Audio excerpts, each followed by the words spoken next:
Union centriste, auteur de la proposition de loi pour 10 minutes. Chers collègues. Monsieur le Président, Madame la Ministre, Monsieur le rapporteur, mes chers collègues, nous examinons aujourd'hui la proposition de loi visant à adapter la défense extérieure contre l'incendie à la réalité des territoires ruraux. Je remercie le groupe de l'Union centriste d'avoir demandé son inscription dans l'espace qui lui est réservé. Ce texte est le fruit des travaux de la délégation aux collectivités territoriales, initiée à la demande du président du Sénat qui a considéré, je le cite, qu'il n'est pas normal que la quasi-totalité du budget d'investissement d'une commune soit consacrée à la défense extérieure contre l'incendie, quelle que soit l'importance de celle-ci. Ces travaux ont été menés avec mon collègue Franck Montaugé, que je salue, et ils ont abouti à la publication en juillet 2021 du rapport « Défense extérieure contre l'incendie, assurer la protection des personnes sans nuire au territoire ». Le Sénat a débattu en séance publique le 5 janvier 2022, à la demande de la délégation aux collectivités territoriales présidée par notre collègue Françoise Gatel, également auteur de cette proposition de loi, que je tiens à remercier pour son appui tout au long de nos travaux. Au cours de ce débat de janvier 2022, nous avons malheureusement constaté à quel point le gouvernement n'était pas conscient de la situation et de ses conséquences sur un grand nombre de territoires ruraux. Ce constat nous a conduits à déposer la proposition de loi que nous examinons aujourd'hui. À notre initiative, l'article 32 de la loi du 21 février 2022, dite 3DS, a prévu que le gouvernement remette un rapport d'évaluation de l'impact de la défense extérieure contre l'incendie sur les communes, et ce avant le 1er juillet 2022.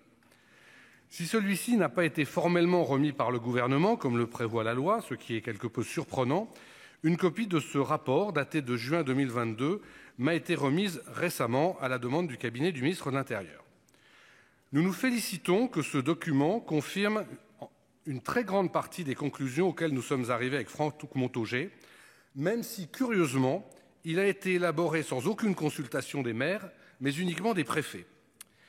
Il est tout d'abord nécessaire de rappeler que la loi du 17 mai 2011 a substitué à la réglementation nationale en matière de défense extérieure contre l'incendie le principe d'une réglementation départementale établie par le préfet en concertation avec les élus locaux, l'objectif étant de mieux répondre aux spécificités des différents territoires que ne peut le faire une réglementation nationale. Comme le souligne l'excellent rapport de notre collègue Loïc Hervé, rapporteur pour la commission des lois, que je tiens à remercier pour la qualité de nos échanges et de son travail, cette réforme était attendue de longue date par les élus et les parlementaires. Malheureusement, près de 12 ans après l'adoption de cette loi, force est de constater que celle-ci n'a pas répondu à leurs attentes et à la volonté du législateur quant à l'adaptation de ces règles à la réalité des territoires. Elle a au contraire provoqué dans un certain nombre de départements un fort mécontentement des maires. Celui-ci résulte de la mise en application très inégale et souvent très insatisfaisante de la concertation prévue par le décret de 2015. Selon l'enquête que nous avons menée, 70% des maires estiment en effet que la concertation n'a pas été satisfaisante. Un autre aspect insatisfaisant de la réforme est l'absence d'évaluation de la mise en œuvre au niveau local des règles de défense extérieure contre l'incendie. Celles-ci ont pu en effet être élaborées sans considération de leurs conséquences, notamment financières, pour les communes chargées de leur application. Il en résulte que ces règlements ne répondent pas toujours ou insuffisamment aux spécificités infradépartementales et ne sont pas proportionnés à la réalité des risques. Dans le département de l'Eure, que j'ai l'honneur de représenter, cela a conduit à édicter une règle particulièrement stricte d'une distance de 200 mètres entre les habitations et l'installation d'un point d'eau sur l'ensemble du territoire, que ce soit en zone urbaine ou en zone rurale, alors que le risque en termes de propagation n'est évidemment pas le même. Comme l'indique le rapport du gouvernement, je cite, « Il n'est pas concevable de demander à des communes peu peuplées de disposer d'une couverture de DECI identique à celle des communes urbaines. » Et pourtant, cela peut être le cas, je sais de quoi je parle. Ce même rapport du gouvernement va plus loin en indiquant que ces règlements devraient même envisager l'absence de couverture, plutôt, je cite toujours, qu'une DECI coûteuse et pénalisante pour assurer la couverture incendie d'un bâti à risque très faible. Ces règles disproportionnées ont des conséquences particulièrement préjudiciables sur les finances des communes. Ce sont en effet parfois des investissements de plusieurs centaines de milliers d'euros qui sont nécessaires pour de toutes petites communes. Je me permettrai de citer l'exemple de la commune des Bottereaux dans l'Eure, qui compte 380 habitants, qui a un budget de 200 000 euros. Les travaux de mise aux normes sur son territoire s'élèveraient à 3 600 000 euros.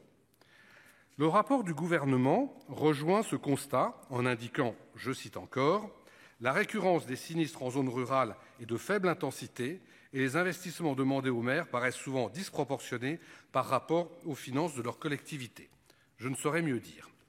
Les maires, pour financer ces dépenses de mise en conformité, sont donc contraints de renoncer à des investissements importants pour la population et pour lesquels ils s'étaient engagés lors des élections municipales.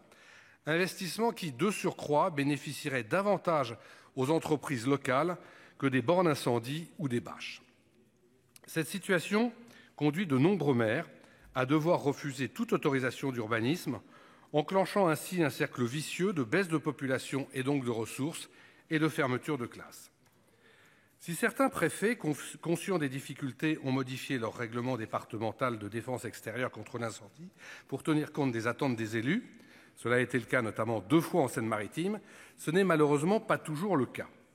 Une réponse législative pour remédier à cette situation est donc nécessaire. Et c'est le sens de la proposition de loi que nous examinons aujourd'hui et qui a été enrichie par le travail du rapporteur et de la commission des lois.